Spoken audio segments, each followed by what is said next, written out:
Start the recording. Make sure everything's good. So far, my sound's good. You can hear me all right, can't you? Yeah, I can hear you. You sound good. All right. Okay. Nice. So, what's going on? It's your boy Nick Moses05, NickMoses05 Gaming Podcast.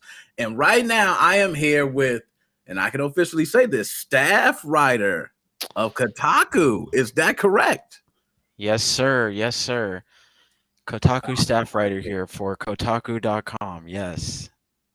So, I'm not gonna go too fast on this, but let me just, since we're on that, how did the opportunity come about? It's really funny. I spent a lot of time in this room just feeling down on myself. Feeling that I couldn't do it, I couldn't make it, or that it would never happen. Whatever dream that I had conjured when I was a kid. Which ultimately was making it as a writer. So I was sitting there looking at the job posting on, the company's official website, just doubting myself. My partner was like, "Nah, man, you need to do it. You need to shut the hell up and submit your application." So I was like, "Okay, cool, bet, I'll do it," and turn the application in. One thing led to another. I ended up tweeting at the editor in chief, Patricia Hernandez, on, I said, Twitter. Uh, and yeah, she replied back and was like, "I want to get you in on an interview, soon." We chatted, and like 4 weeks later of negotiations, bam, here I am. Wow. Okay. So, like I said, I didn't want to jump too fast, but that was something I just, I had to warm up with that. So, let's do this, Jeremy, if we can. Can we take us back from the beginning? Where did this writing, it seems like you have a real strong passion for writing. Where does the passion start from? You know, I tell the same story all the time, so it tends to feel a little old. So let me see if I can spice it up somehow. I read Edgar Allan Poe's The Raven, and I was 8. Um, that poem blew my mind to the point where I became obsessed with writing poetry. So I was reading Shakespeare, Poe, and just casually the dictionary, like any nerd does, I guess. And that's sort of where the seed was born, was through Poe, through Shakespeare, through my love of words, through the uh, assembly of language, really, and how that moves people. My mom was also a writer, though she, I guess you could say, is a failed writer. Um, but a failed writer makes you a writer nonetheless, so it's just in my blood. Nice. So, you touched on a good topic there, like you said, with that first poem you write, you wrote, and now with poetry being the next passion. So let me ask, how does it end up to video games? How did you get to that? Because I know how the journey is, especially myself, pivoting. You're changing things, you're still doing your main passion and things that you love, but it just manifests itself in different ways. Yeah. So for video games, how did that link come together for you? Well, yeah, like I said, I was a nerd, so I was playing video games for sure. Me and a good handful of people, like I'd say at max, count them on my hand, probably 4 people, would hang out in my bedroom and play, Street Fighter, would play Call of Duty, Call of Duty 4 more specifically, would play Street Fighter 4, would play Gears of War, Halo, um we and ditching school to play Halo, to play COD. We'd end up, just playing Yu-Gi-Oh. So it all just kind of made sense when I was in college. Um, I was bouncing my major around a few different times, trying to figure out what it was that I wanted to really study. Because at first I thought I wanted to go into psychology. I have a really big interest in philosophy and the nature of the mind and how people think and how they feel. So That was the first path. Bombed my first psych quiz, barely passed the class. I was like, nah, I got to change that. Uh, Went to graphic design and art, didn't really like that because the program sucked at the school. Teachers were absent. Ended up going into computer science because I thought I wanted to be a programmer and design games. Um, did that for 2 years. That was really hard. Then realized, like, oh, well, I've always been writing, and every writing class I've taken, I've passed. I have this love for writing. I was discouraged because family members and friends would say you can't make it as a writer, but that passion was always there. So in college, I changed my major to English. I found my way to a now defunct but volunteer website called 8-Bit Chimp, where we wrote about video games and entertainment, pop culture, anime. From there, yeah, it kind of just took off from there. It just made so much sense because I was already playing video games when I was young and having that passion for words and writing. So even much earlier in my life, realizing that there was a pathway through, IGN, through Game Informer, through GameSpot, because I was reading those magazines, those websites, thinking like that would be cool to do. And lo and behold, yeah, it all congealed. Now, all the years that it took to get there. So, a lot of freelance work, I take it. Yeah. For Yeah. those out there that are trying to enter now, and this is going to be a two-parter, but we'll start with the first part. Let's say those who are trying to enter the realm of video games as a writer. How important is freelance work? Is there anything you would change, or do you think they have to put in, time and effort into freelance work to move forward? Hmm.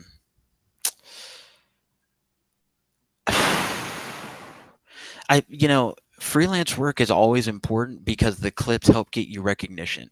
So if you write for IGN, GameSpot, Kotaku, Polygon, if you can get a clip like that, even Washington Post's launcher vertical or upcomer or something like that, that will boost your credibility as a writer, as a journalist.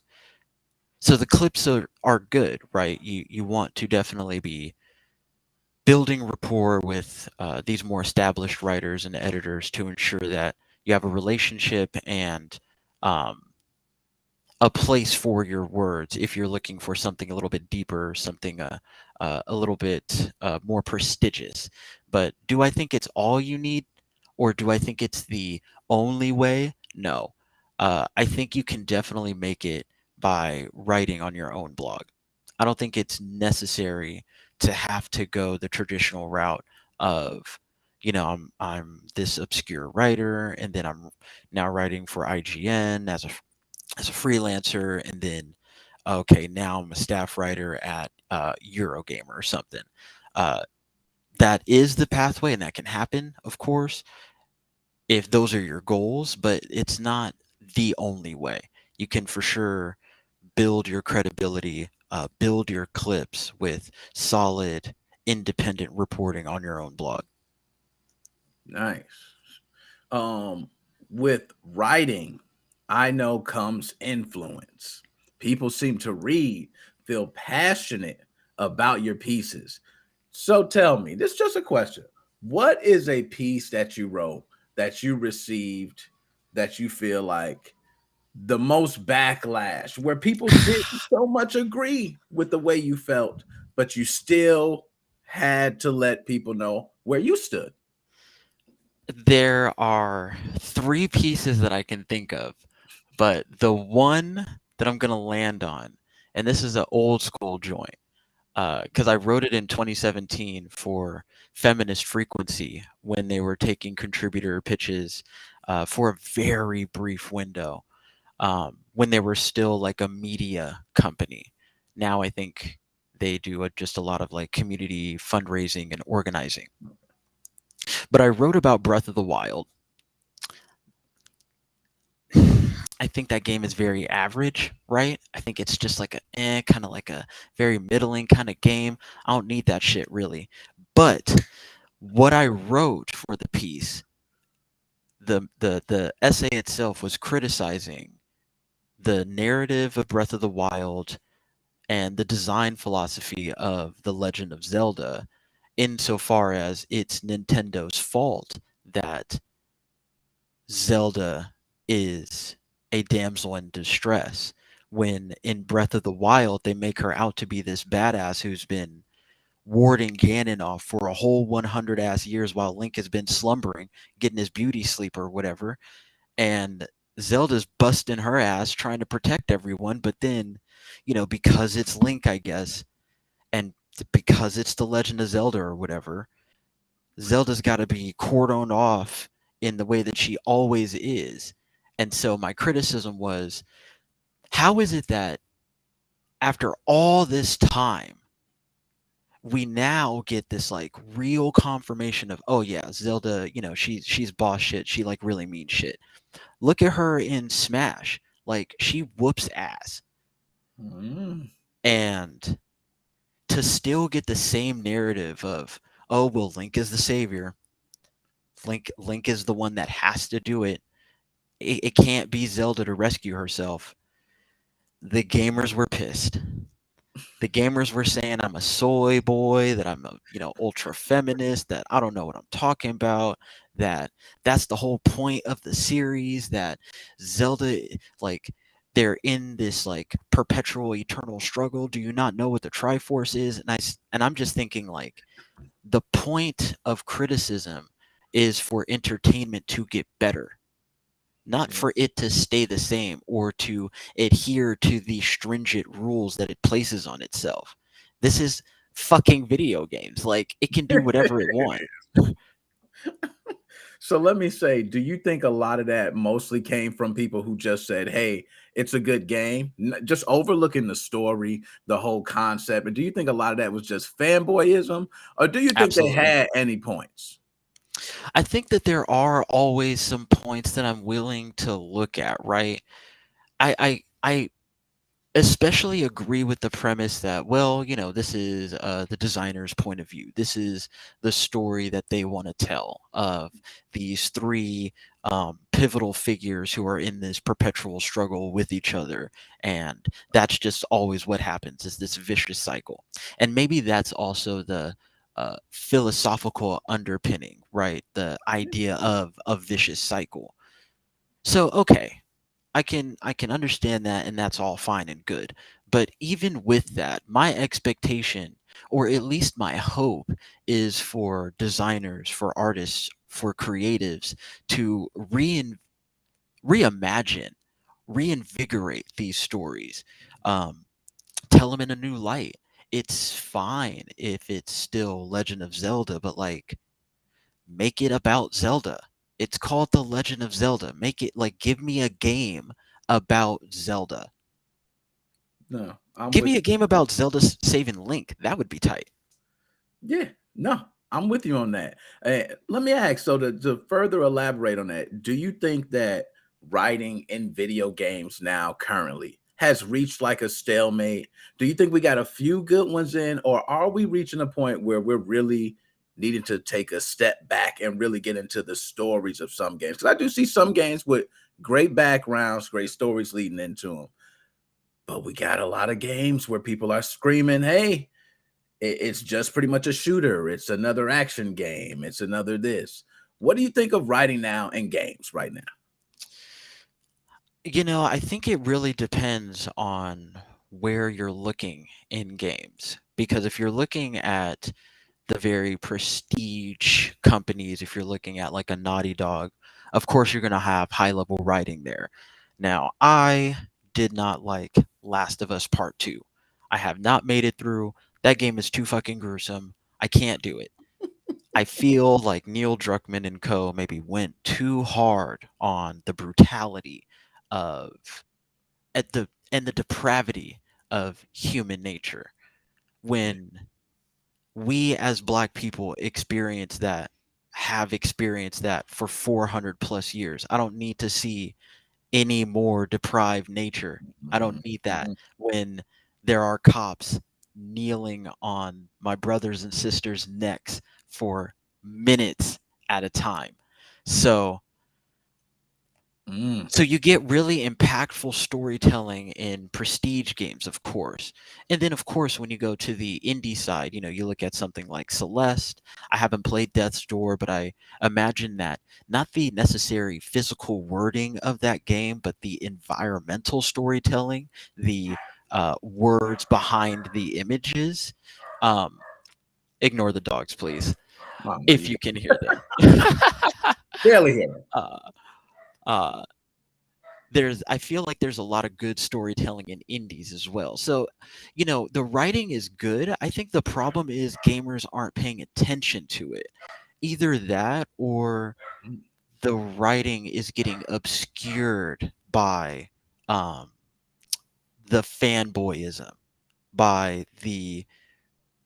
gamer love, by auteurism, by because a story like I'm not going to sit here and criticize Death Stranding because I haven't played it, but just looking at the gameplay itself, that's a boring ass fucking game. I don't want to play that. And that is supposed to be what, like 30, 40 hours long or something? But there's supposed to be some good story to it, but the gameplay, that's where I think we get lost, is the dissonance between storytelling and gameplay. And so sometimes, you get good storytelling, but you don't always get a good game to play in order to make that story worthwhile, and vice versa. Nah, you dropping bombs right there. Um, the further elaboration that you mentioned, like you said, for people of color, okay, especially me and you, black brothers and sisters, right? You know it. Let me ask you this: in the realm of gaming, if you had to say a percentage of your brothers and sisters that you think make up that conglomerate as a whole, what would you estimate that percentage to be? Man, I wish I had the exact statistics because I've been doing research on this just, of my own interest, but I think it's something like 12%. Like I don't think that many black people, like there's a lot of gamers in our culture.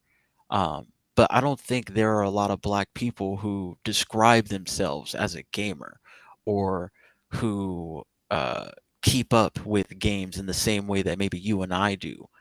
It's very easy for us to be categorized as gamers, but someone who casually plays Madden or NBA, those are games, but they wouldn't consider themselves a gamer necessarily.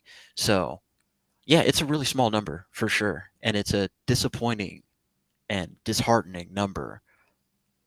Now, if you had to take a random guess, why do you think that mostly is?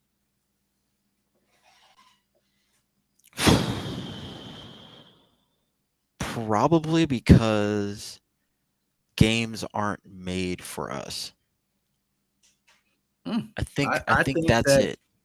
well said. And Yeah. I've been saying that for a while, especially, in the creative player aspect, right? I could think of so Yep. many games where you get a creative player and you got to go through hairstyles, right?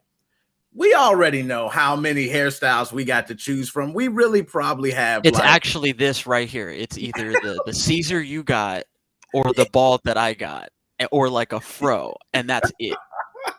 that. So We're the two I totally spectrums of get the that. creative character.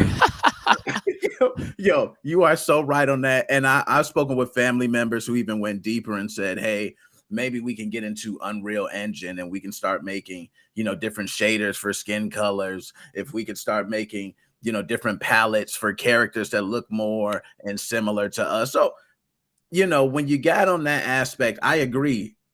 The percentage is low. And Yeah. I'm with you at about 12%. And I always was curious why. I never really had to answer. And I would think, but when you say games are not typically made for us, that is true.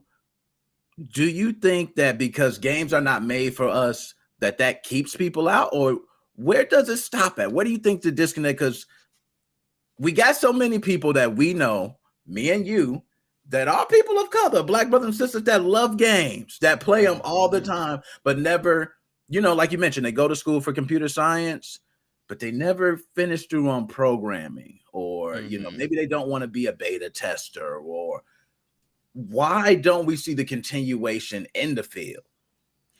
I think it's multi-prong, and I wish that I could just give you like, well, it's 2 or 3 prong, but I don't think that's it. I think you got to like attack it from all sides type situation. And it ultimately starts from representation, from seeing yourself in game development. And that's why I think events like the Game Devs of Color, which this year had its 6th annual convention, I think it was the second year it was all digital because of COVID, unfortunately. But events like that reinforce the idea that like I belong here. I can do this. I can make that. Look at that community manager at 2K. Look at that senior programmer at Rockstar. You know, look at that fighting game systems mechanic at Street Fighter. You know, if we see the representation, then it becomes easier to see ourselves in that same spot, if not soon, then later, and or at the same or different company. So that's the first approach, is representation and physical real life representation. Secondly, obviously, is seeing more black people in games, period. Whether that be the protagonist, which I think is important. That's why a game like Deathloop I think is fantastic. I haven't played it because getting a PS5 is impossible, but I love That's the fact that both the protagonists are black. Well, it's not. Julia is she's the antagonist, so yeah, but but you can play as her, so she's e- also kind of, yeah, Um, but exactly. it's amazing that there are two black protagonists in this game, both playable, only black. Like, it's not a, oh well, I'm a Colt, that's a white dude, and Julia, she's a black girl. Like, there's your choices, and who would pick, because most gamers don't want to play as women, especially since she would be a black woman, they would pick the white dude. So seeing more black representation in games, seeing more black representation in the actual video game itself, those two things help. But then having just conversations, showcasing that there are more people of color who game, who don't only play NBA, who don't only play Madden, who maybe play those too, who have the same gaming history and same gaming knowledge as the white nerd that sat alone in the cafeteria, or whatever, the solo boy in the arcade playing Street Fighter 2 still, or something. um, Seeing yourself really is where you start to get that confidence. And so I think if we can make it so that we're just more represented, we're more visible, then we'll start to see more people of color become interested in games, because it'll be a welcoming space. They'll see themselves. No, that's well put. And I'm gonna be honest, I look at myself sometimes and I go, it's not like I look like where I fit in, because I love to do this. I actually got brought into this, same thing. Went to school for computer science, wind up getting my degree in computer networking, certified A+ technician, wind up working, Nice. IT companies. So There you go. how do I get, let me turn that off there. But how do I get here is the thing. And it's like, I've been always told all the time, my entire life, you should go into broadcasting. You should go into broadcasting. And let me go ahead, because I know this is going to be all day. Turn this off. I can just hear them going, hey, hey, hey, hey, hey. So, I got told, go into broadcasting. And I always figure like, well, I would love to do it, but what do I want to talk about? Well, video games has been something I've been playing since I was a kid. I've always been into games. I've been into modifying games. I've been into, you know, specific characters that I was speaking with, on my other show with a lot of people about like franchises where people don't get like bald bull. for instance. Mm-hmm. Right? I look at Ball Bull and I said, man, that's someone of color. That's a character that I could see a spinoff of.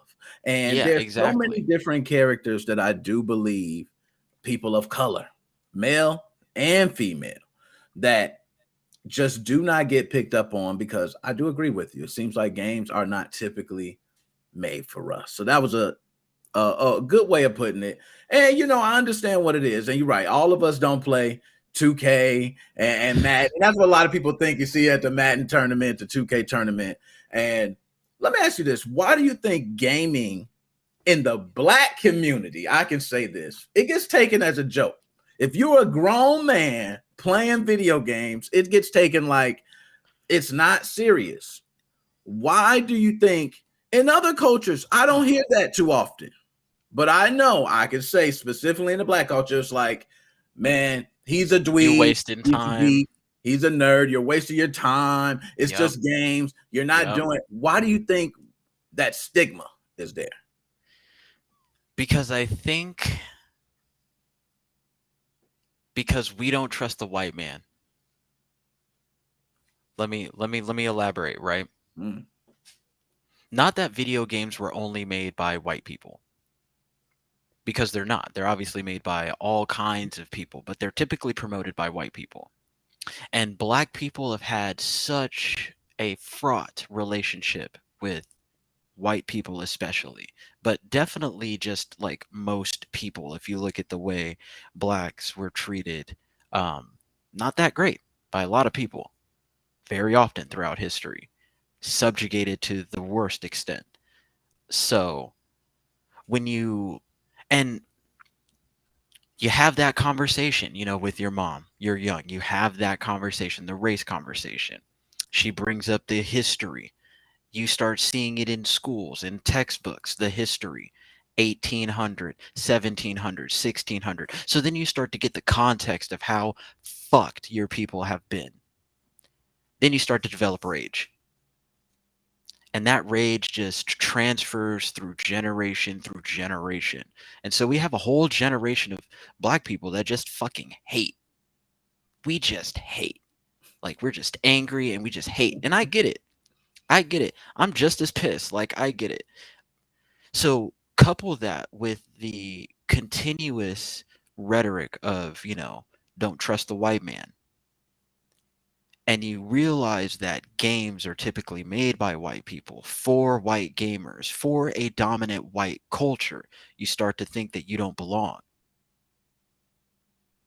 Okay. Then it becomes like, well, what are you doing? You're wasting your time. They obviously don't even care about you.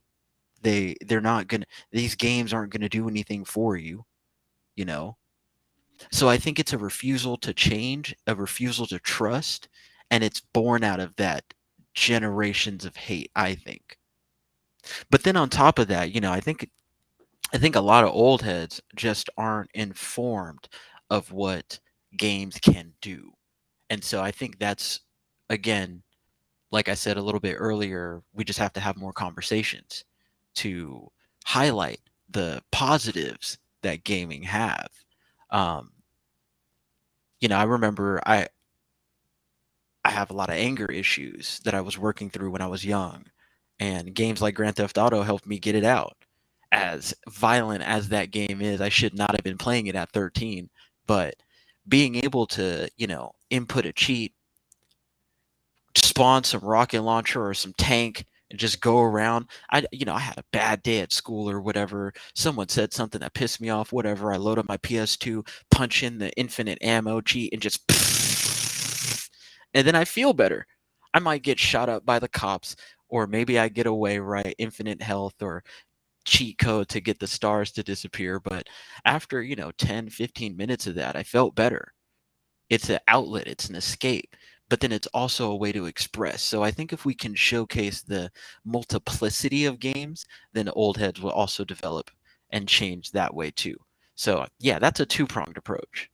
No, that is, and you're right. I've had that same stress reliever many times. For me, it was Gears of War, Yep, Halo, anything with a shotgun where I with could a just put it lance and you right just to your head and just bam. Oh yes, great Exactly. feeling. It was like that's all I need to do, man. I know that it's with, it's over with. But you're right. I do think it gets taken in this and I like how you went two-pronged with it, but it does get taken in a negative approach. And I do think it takes conversation. It takes more people like me and you. Because when I reached out to you, that's the first thing I thought. I said, how many, you know, writers of color is it at Kotaku? How many in other places? That's a big deal for Exactly. me. So now I'm like, yo, I got to know more. I got to get the story. Where does it come from? Where does the passion? Because I don't know many like me who just come out and speak about gaming news all the time, E3 news, and hearing, just talking about news, but Yeah. try to do it in a cool way. You know what I mean? We don't have to be, everybody's not, oh, we're not all nerds or just sit in the basement all day. Yeah, And I like we're feel not like all that that. concept gets taken a little too far. Yeah, I totally agree. Like, just because I play video games doesn't mean that I'm some invalid, you know. Like, I think of the basement dude in South Park, the one who's like destitute, who's like this with his keyboard and he's like eating Cheetos or whatever. Exactly. That's not us. That's just not us. And a lot of it, there's so much history with vilifying video games, especially in the 80s and the 90s and the 2000s with, oh, it rots your brain, it makes you violent. Oh, it's teaching kids bad morals, blah blah blah. Um, there's so much to learn and so much to get out of video games that for me, a stressful day, I play like an hour of a game or two and I'm good. I go about my day and I still finish my chores, you know what I'm saying? I still cook my dinner. I still live my life. It's not it's not an addiction. And it's a shame that that's how especially our community sees video games. That is. So now, we right around that 30 minutes. I didn't want to take too much of your time. So now we're going to Man, no get to worries. This is a fantastic conversation. I'm all here I'm for it. glad. Thank you. I'm glad for that. So let me ask, top 5 games of all time. Hit me with it. It's a toughie, and it's on the spot too. Top 5 games. All right, my personal top 5, I think I got it. Here we go. Titanfall 2. Mm. Um Dishonored. I have a Final Fantasy 7 tattoo on me, so it's absolutely Final Fantasy 7. Kingdom Hearts. And a game that speaks to me very personally, Hyper Light Drifter. Solid 5. And I do like the Final Fantasy 7. I have said it's always number 1. Like, to Yeah, me, it's just that's the game. something about from the moment I cut it on, from the moment it ended, the tears, the energy, the power, the friendship, the betrayal. I felt it The all. betrayal. Yes, it was all right there. It was such a beautifully written story. And I remember 3 disc playing it, and I'm like, oh gosh, I scratched the second one. I got to go buy a whole 3 disc. You know what I mean? So Final Fantasy 7, I gotta respect that bit. But you got a solid. I haven't played Dishonored, but That's a must play. everyone tells me That's a great. must play. It is a must play. It I wasn't a big fan of immersive sims. I don't have too much of a history with them specifically. I didn't play like Deus Ex or immersive sims that came out before it. But I don't know. There's something about Dishonored's world, um, the sort of the moral system, um, the the way death impacts that game, murder, violence more specifically, the the mechanics, like the art style, the powers, the game. Yeah, that's a game. No, and when you're describing it, that's how I felt with BioShock. So I totally get the feeling. It was like in rapture. What is this world? Where am I at? Yeah. What is this? Oh my, I have powers now. Can I get more? Oh, should I kill her? It was just so much Yeah.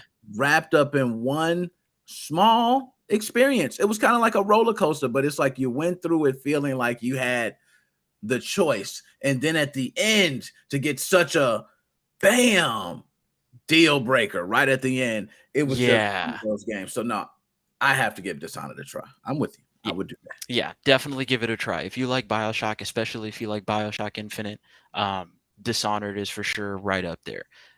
It's gonna feel a little bit clunky, because it came out like 2012, 2013. So bear with the old tech. But once you finish that, I would say Dishonored. I haven't finished Dishonored 2 specifically yet, but I do like Death of the Outsider because of black protagonist, because we got a sister in the game. So, yeah, You're like, yes. yeah, I know. exactly. We need more I've of been them. there. You're like, finally, yes. Okay, I'm picking them. No, you're not picking them. I'm picking them. Believe me, been there. So, if you had to name some of the worst games for you, some games that you just hated, that you just feel like is either way overrated, was just a terrible game, give me 5 of your worst games that you just, Yeah. I could never stand it. Well, my number one is Final Fantasy 13. That whole trilogy sucks ass. I don't care what anyone says. That is a weak. Lightning is weak. That game is weak. That combat system weak. That whole thing is weak. So that one number one for sure. Let me see here. Got to get 4 more. I think number 2 is probably going to be. I haven't played Vanguard, the Vanguard beta, and I have not played Black Ops Cold War, so maybe this is out of step. Yeah. But I've played every Call of Duty up to date, and no. So let me before you go on, I want to go with you right there on the Vanguard beta. You know what's so funny? I don't know if you know this, but on my podcast, it has been a long living history on my TikTok, everything. I have been such a Call of Duty fanboy that Oh no matter no. which one comes out, I'm screaming it's the best game ever. I was so mad at Vanguard at first, played the beta, and came back and screamed, "This is the best thing ever!" Oh So no. I am definitely on my fanboy. So I feel you. I can respect that. I've been hearing it from all over. Stop it, Nick. Stop it. And I'm just Stop like, you it. know what? Call of Duty to the end. Even though Battlefield looks great, it's everything that I would want in my Call of Duty right now. Maybe they need to take some years off, but I got to roll with Call of Duty, man. Vanguard was nice. I had a good time. I hear it. I hear it, and it's nice to see the game take us back to what, World War II? No, World War I, I think. So, that's cool. But didn't we do this already? Like, we've been to World War I with a multitude of games. So, Yeah. and I don't really see anything too different in terms of the mechanics that make me want to jump into this game. So because it just seems like another Call of Duty, and maybe it'll feel different when it's in my hands, I have a particular gripe with the kill to death time. So hopefully, maybe that feels a little bit different. Maybe it feels more fun, more weighty to play. But I don't know, man. I don't know. Warzone haven't been feeling, you know what I'm saying? The Blops before that, Blops what, 3, 4? No, wasn't feeling that. Modern Warfare wasn't really feeling that. World War II wasn't feeling that. You're going down a lot. A lot of these, I would say World War II, I wasn't a fan of. I think it was Future Soldier. I was not a fan of. I'm not a fan of running on the walls and all that. It was a lot I was not a fan of. But I'm telling you, I'm such a fanboy at the time. I wouldn't say it at the time. Now I can look back and say, yeah, Nick, you got a couple others. And even those others, even though they play very similar, they still are better than that crap. So sometimes I got to just face the music. But this one, I'm here to say that I don't. Let me ask you this before I go further. Activision Blizzard, do you Oh think Lord. this is part of their own doing? In terms of the stagnation of Call of Duty, yes, absolutely. And I think it's primarily because the fans want it. The fans expect a Call of Duty every single year, and shareholders at the same time expect a Call of Duty every single year. So once you have those two pressure points, those pressure valves activated, of course you're going to get a lot of the same cookie cutter copy pasta gameplay that feels the same, even if Call of Duty takes a year or two or three off, because the expectation is this is Call of Duty.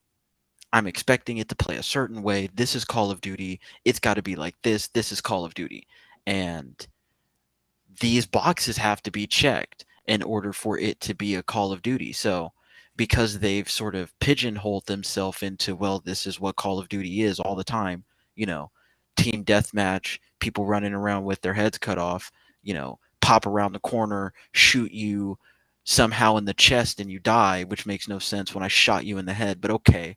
Camping, way miles back, using cheap guns that somehow have incredibly low fire rate but still kill you in 2-3 bullets, when I have an SMG that has a higher fire rate and a lower spread and I'm inches from you. Doesn't make sense. So when you have these expectations, there is going to be an element of stagnation. I'm hoping that, you know, well, I don't know. I don't know what I'm hoping, because this is what the fans want, and I'm not one of them.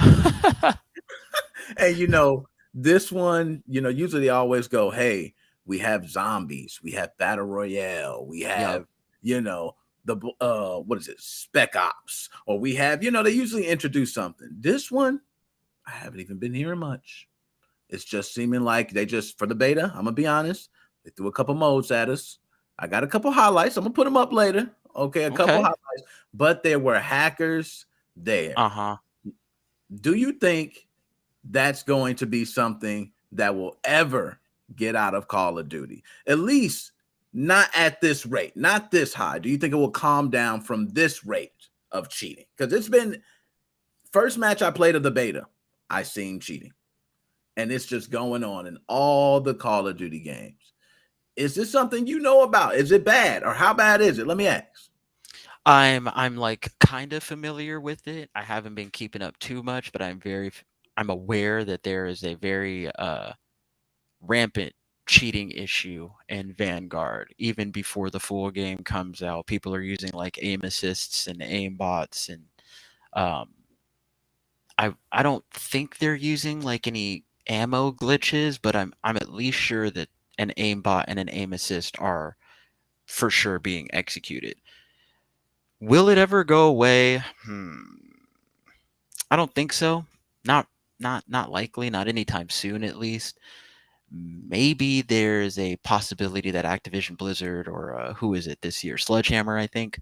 Um, there's a possibility that they'll, ban the cheaters, but this the internet, baby. Yeah. This the Wild West, you know what I'm saying? Like once a bot is up, and that is that. So unless they get to a point where they can moderate the bot, where they can catch the bot, stop the bot, take the bot down from the site completely so that the source code is removed, then well, even then, I feel like someone's just going to develop another cheat, and then it's just going to happen all over again. So, will it go away? Yeah, probably not. Uh, I would like it to, and that's probably why I feel so strongly about Call of Duty, and maybe why I think I suck, because of bots. or maybe I do just suck too. That's possible. But yeah, no, I think the situation is untenable. I don't think it's going to like die down anytime soon. It's probably going to be there for a good while, especially since Warzone cheaters are still proliferating. Yes, they are. And not only are they proliferating there, I see them on TikTok highlights all the time. Yeah, they're out here like dominating the whole game. They're like embarrassing everybody. Yeah, and we've seen streamers, who've been cheating most of their career, get caught. So I'm with you. It is a bad problem and it needs to stop. Now, Jeremy, I have taken up too much of your time. It's enough. And what I gotta do, So I want to thank you so much for spending this time with me. Is there anything you got to say before we're out? You should definitely go read Kotaku.com. That's a nice plug. And I definitely read your article about the Game Devs of Color Expo. I definitely read it. Okay. Went over it on the podcast too. And I will be keeping an eye out every time I see your name for an article. Jeremy, it's a pleasure. You take it easy. You too, man. It's been a pleasure. Later.